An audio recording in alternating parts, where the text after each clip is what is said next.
In this video, we'll look at another example of optimization. Like in the last video, we'll use an example of fuel economy as a function of speed.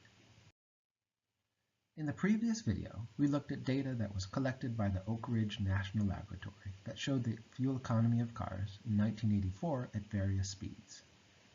In this video, we'll look at the same type of data, but for cars in 1997. In this scenario, the scientists took 9 representative vehicles, drove them around a test track at different speeds, and measured their fuel economy. As before, to get a better sense of the patterns in our data, let's look at a graph. This graph shows the data points in the table. To get a better sense of the patterns in the data, we can add a trend line, and we can also find a formula for this trend line. This shows the equation for the function f of s, fuel economy as a function of speed, measuring fuel economy in miles per gallon. As we saw in the previous video, our method is to find critical points of f of s, that is, points where the derivative is either 0 or undefined. So first, we can use the power rule to compute the derivative function of f of s. Next, let's look at a graph of this derivative function. Here is a graph of f prime of s.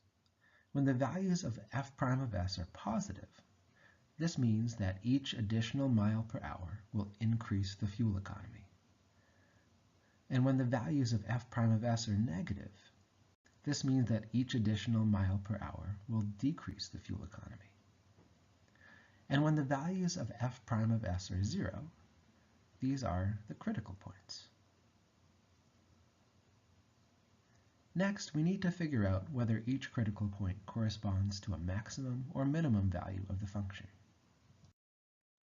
When the fuel economy switches from increasing to decreasing, the fuel economy is hitting a maximum value. Similarly, when the fuel economy switches from decreasing to increasing, the fuel economy is hitting a minimum value. To find the actual values of the critical points, we'd need to use a computer.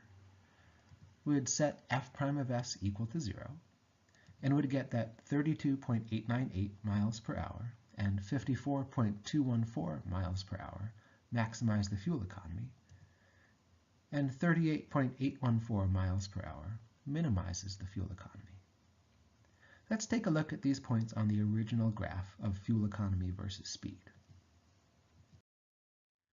Here is the graph of fuel economy versus speed, and we can see that 32.898 miles per hour gives us a local maximum. It's the largest value of fuel economy for a small range of speeds, but only 54.214 is the global maximum, the largest overall fuel economy over the entire domain. Similarly, 38.814 is a local minimum.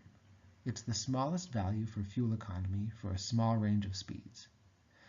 But just looking at the critical points doesn't tell us the global minimum. We also have to look at the endpoints of the function on the domain. When we do this, we can see that one of these endpoints will give us a global minimum. To wrap things up, we need to actually compute and report the actual fuel economy values for the global min and max. We can plug the speed of 15 miles per hour into our formula to get that the minimum fuel economy is 24.4 miles per gallon, and the maximum fuel economy is 32.305 miles per gallon.